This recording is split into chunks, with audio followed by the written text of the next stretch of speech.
Hello, we present this lecture from the Chair of Sustainable Architecture belonging the University of Alicante. My name is Antonio Macia.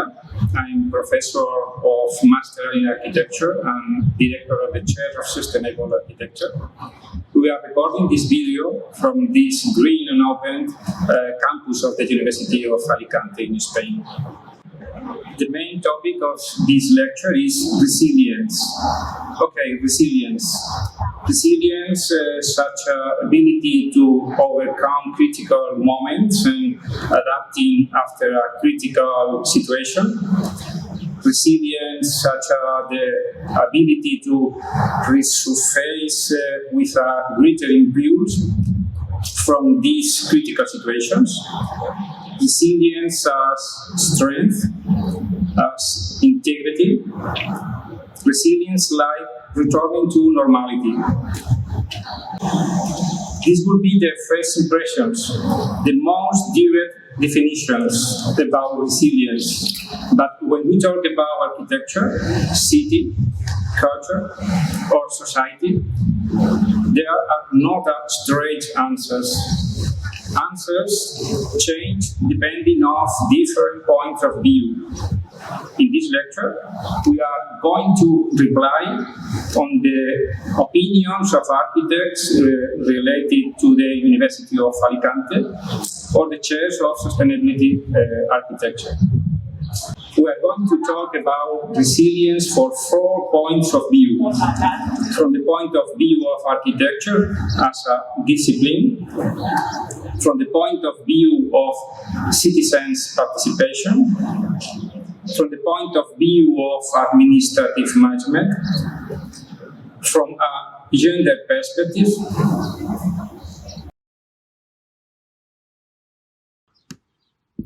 Resilience, a polyhedral concept that could be defined as the capacity to successfully overcome challenges. During the past few months, we have faced many changes. We were aware of some of them, like climate change, and so we were developing policies to decarbonize our buildings and contribute to the necessary ecological transition. Other risks were not that predictable, like the sanitary emergency and its consequences that absolutely and dramatically transformed the scenario as we knew it. Architecture can be resilient, but what is more important, can help people be more resilient too. Architecture quality means quality of life. In fact, architecture is kind of our third skin. Our resilience as humans is deeply connected to the quality of the spaces we live in.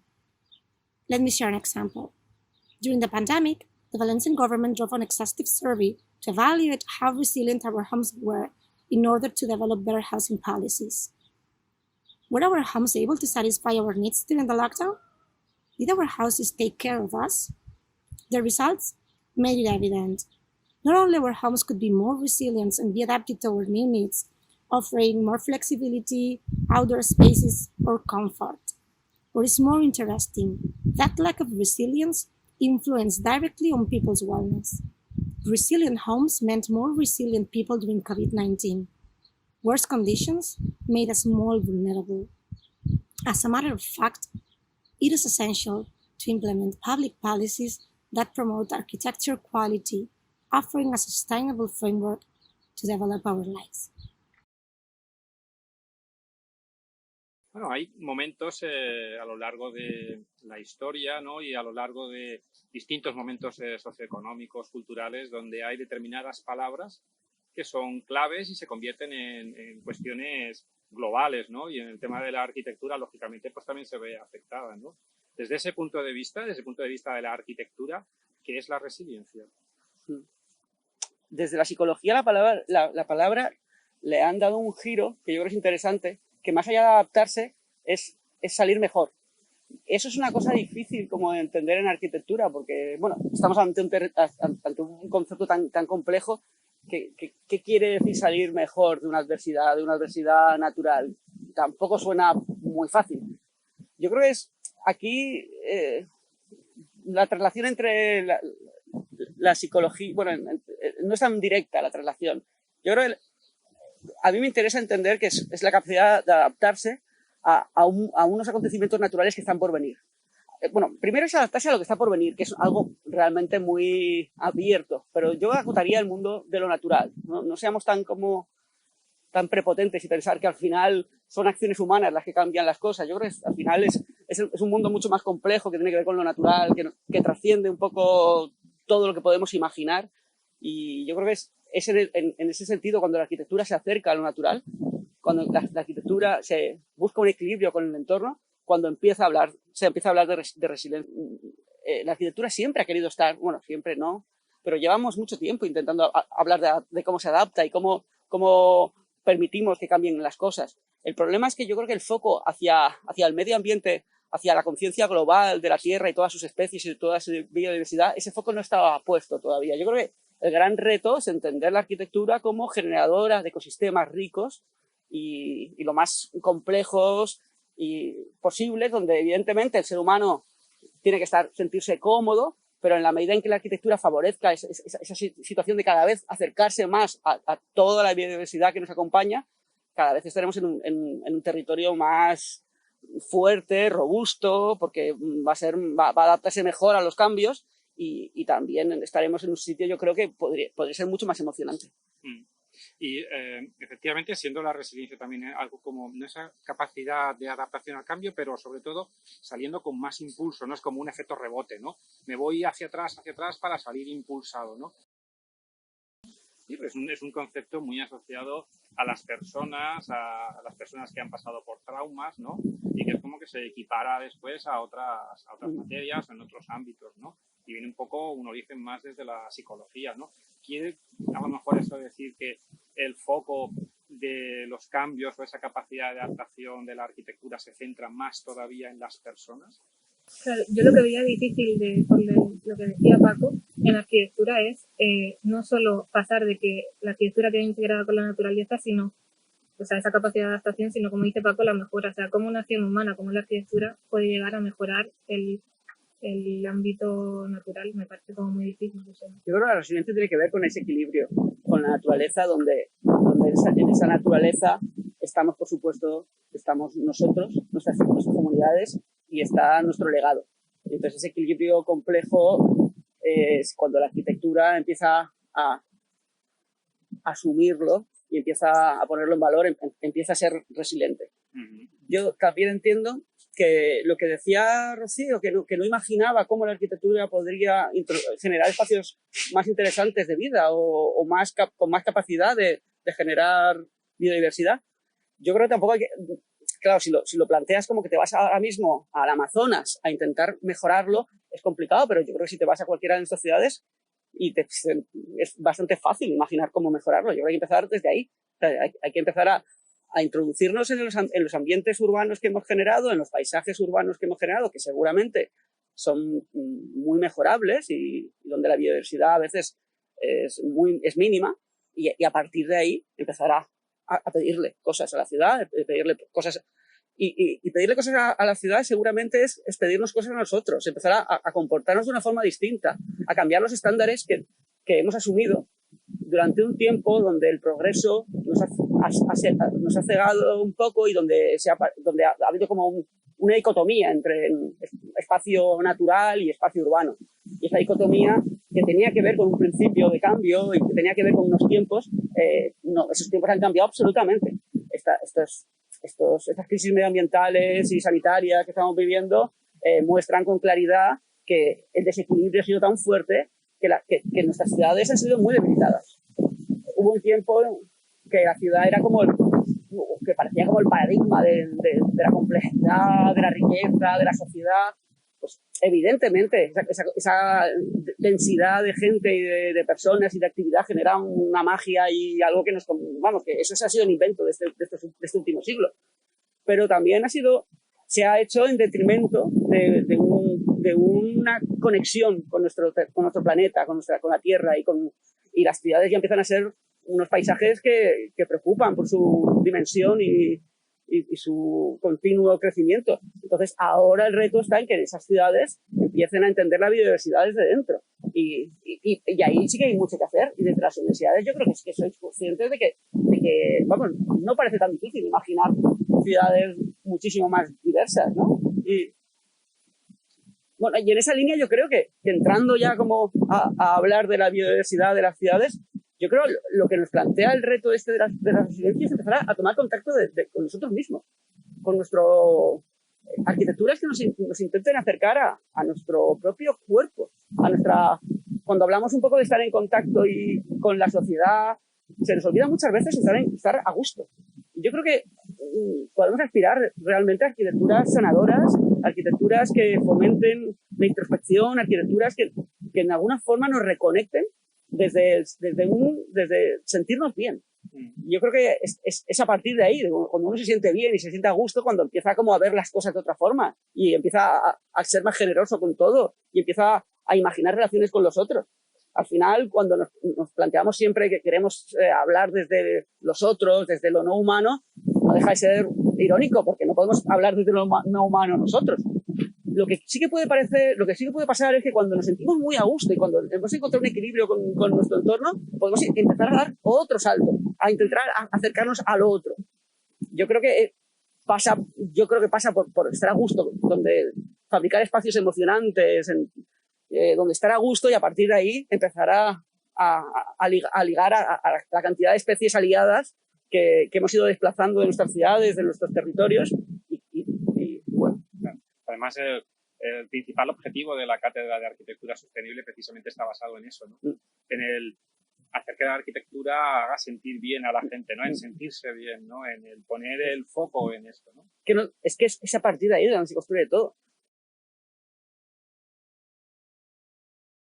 Y desde el punto de vista de la participación ciudadana, ¿qué es la resiliencia?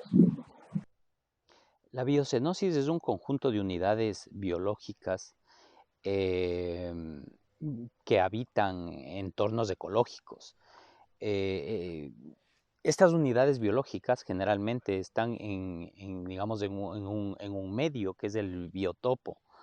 Me gusta de esta manera entender a las ciudades, en primer lugar, sobre todo porque es una forma incluyente de comprender a la ciudad, no llena solamente de personas, sino en la que hay todo tipo de bichos. Desde ese punto de vista, creo que es posible el comprender que más bien es un conjunto ecológico de unión de comunidades. Las comunidades, por naturaleza propia, son entidades excluyentes y su posibilidad de entenderlas dentro de una inclusión, de incluirlas como conjunto, es pensarlas como red. Ese tipo de redes generalmente son redes de naturaleza distribuida, como las redes propias de Internet. Y justamente es a través de esta, digamos, de esta funcionalidad, de esta posibilidad, que es posible entender que cuando pensamos esas redes, podemos pensarlas como incluyentes dentro de la posibilidad de que podamos verlas con un zoom que amplía o reduce su naturaleza y que pueden ser justamente exploradas y analizadas. Y es esa justamente la manera como me gusta comprender, más que únicamente la participación en la ciudad, como me gusta entender la multiplicidad de posibilidades de la aplicación de la tecnología, del manejo de datos urbanos aplicados a la participación ciudadana.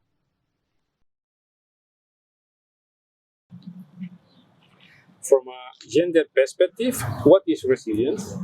Resilience has two meanings, one referring to living beings and the other to material beings. When a living being is resilient, it wants to say that it can adapt to adversity by change. However, if something material is resilient, it wants to say that it can recover its initial shape after multiple disturbances. But if we talk about cities, what is resilience? Well, a city is a living being and an inner being. It's a complex organism that is submitted to multiple disturbances like political movements, social changes, climate changes, migration flows. And if this wasn't enough, it has to live with multiple technologies and constructions which modify constantly their shape. If something defines a city, are fluxes and flows. And this is no stranger for gender perspective or politics. For example, menstruating, it's a flaw. It affects half the population, and despite of this fact, it is not considered in the design of our cities or our architecture. And if we talk about toilets, that is something that we take for granted. There are a lot of cities in Spain and in other countries that don't have public toilets, although women are are mostly the population which uses the different public spaces or public facilities. Also, we can talk about security in our cities. It is important to have secure areas for women, immigrants, and different racial collectives.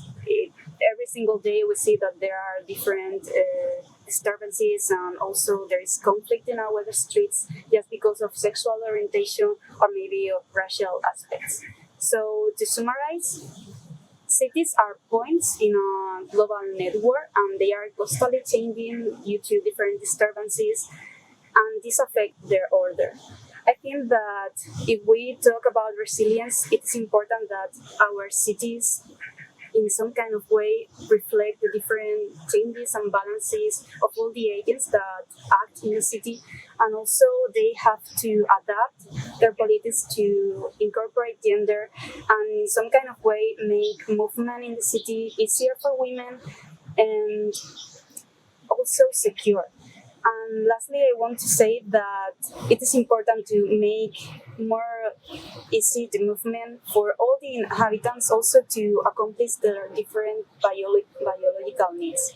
So if we want to talk about resilience from gender and social perspective, I think that it's important to accomplish all of these requirements.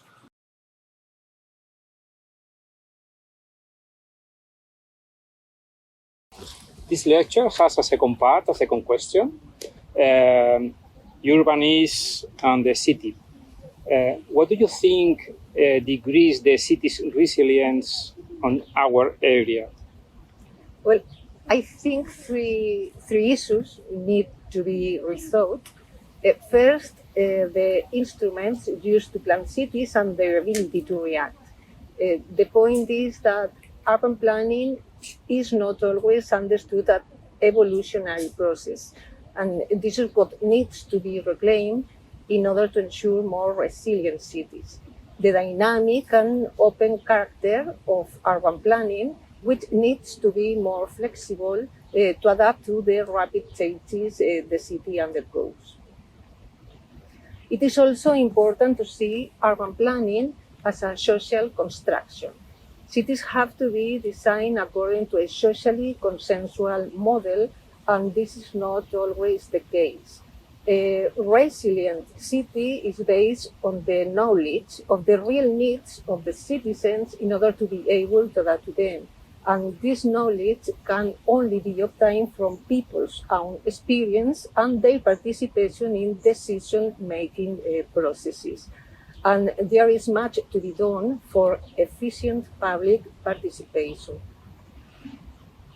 And finally, a reflection on the operation of public space is needed, especially in the current pandemic situation, where the lack of open spaces within the city without a good connection between these spaces has become evident, in addition to a very rigid configuration of public space. A park is a park. A particular facility has a very specific use, and this does not allow the city to adapt to a rapidly changing situation. To strengthen the resilience of the city, I think we should think about a new category of public space that will be a much more versatile space. I imagine a network of connected spaces and could host different uses, events, and actions in a fair and more spontaneous way, depending on needs or changing situations. ¿Y qué creéis que hemos aprendido estos años en la carrera sobre resiliencia? ¿Desde qué punto de vista creéis que nos enseñan a abordar el diseño de edificios o de espacios urbanos pensando en la resiliencia? Yo creo que la resiliencia es un poco una toma de conciencia, ¿no?, sobre no solamente un aspecto o varios aspectos bien definidos, sino como un paraguas que engloba varios aspectos sobre nuestra forma de habitar el mundo, de relacionarnos entre nosotros, de construir ciudades, construir edificios, pero también cómo nos relacionamos con ese entorno, y ya no solamente tanto para respetar el entorno, sino lo que nos puede ofrecer el entorno a nosotros. Entonces yo creo que esa explotación un poco del término resiliencia sí que lo que nos afecta positivamente es eso, a tomar conciencia de qué esperamos a corto plazo, pero también a largo plazo. Y en concreto aquí en la Universidad de Alicante, con el clima mediterráneo, ¿creéis que hay ciertos aspectos que podríamos tener en cuenta o que hasta ahora no se nos ha enseñado a abordar o que echáis de menos? Pienso que desde la visión de utilizar elementos pasivos, esos elementos pasivos es mucho más fácil que perduren en el tiempo y que siempre estén con nosotros, más que cualquier tipo de objeto o máquina que pueda diseñar el ser humano. Yo creo que también habría que mirar un poco por la adaptabilidad de todo lo que diseñamos. O sea, creo que al final se puede explotar mucho más eso, que cada elemento construido, cada elemento diseñado se adapte a las nuevas circunstancias. Como que sí diseñamos en base a una previsión de futuro o la durabilidad, ¿no? Pensamos en la temporalidad de las cosas, pero no en la manera en la que el elemento que diseñamos puede cambiar con el tiempo. Y además es hoy en día en la sociedad que cambia tan rápido, es difícil de conseguir, ¿no? Porque lo que pueden ser necesidades para hoy, dentro de 3 años pasan a ser otras. Y el edificio o tiene capacidad de adaptación o al final se queda desfasado, ¿no? No es como arquitecturas a lo mejor que tenían un uso que perduraban en el tiempo y estaban hechas para que perduraran en el tiempo, ¿no? Sino que hoy en día es todo mucho más dinámico y cambiante, ¿no? Entonces, en ese sentido, la arquitectura todavía es quizá demasiado pesada y estática, ¿no? Para absorber esos cambios tan rápidos. Sí, yo pienso que una de las ideas que se estudia en la escuela y quizás haya que aplicarla luego de manera profesional es la idea del futuro, porque cuando estás diseñando algo, ya al día siguiente ya es futuro, ¿no? O sea, siempre es futuro. Y cuando vaya a estar realmente construido, no sabes qué es lo que va a estar pasando. Entonces, la idea como de ese futuro inmediato, pero luego tienes el futuro de 10 años, el futuro de 50, ¿no? Y como prever todas esas cosas. Y sobre todo en una sociedad cambiante como la de ahora, con un clima que va cambiando pues, de un día para otro, o incluso en una misma tarde, ¿no? Cambia. Y todo eso no realmente... Creo que tenemos como que asimilarlo y ser capaces de volcarlo en el diseño, pero todavía estamos en una fase en la que no se está haciendo realmente, ¿no? Quizás por eso, porque los espacios todavía no son suficientemente flexibles, porque estamos intentando también entender qué pasa con todo el espacio virtual, ¿no? Que eso también de alguna manera influye a lo construido. Y bueno, pues estamos como en esa situación cambiante y quizás si somos resilientes o conseguimos de alguna manera hacerlo, nos conseguiremos adaptar, ¿no? Pero todavía creo que no se ha conseguido. Y no pensar solamente en el futuro como construcciones nuevas, sino como reutilización de ciudades, ¿no? De ya ciudades construidas que tienen que pasar a otra forma de ser utilizadas, ¿no? El tema de construir menos, aprovechar más lo construido, ¿no? Adaptar lo construido a las nuevas circunstancias, ¿no? Es una situación difícil, pero también es necesaria, ¿no? Queda un poco alineada con los nuevos planteamientos de la Unión Europea. Yo creo que también hay un punto interesante que es programar la degradación de un edificio. O sea, al final cuando asumes que tiene una temporalidad, eres capaz de programar cómo se degrada y también como una manera de ver cómo la naturaleza puede reconquistar ese espacio. O como tú dices, las nuevas urbes o las nuevas sociedades pueden reconquistar ese espacio y reutilizarlo. As we have seen in this lecture, the answers to the 2 questions are not unique and closed, and show how complex and exciting is this topic, something like architecture.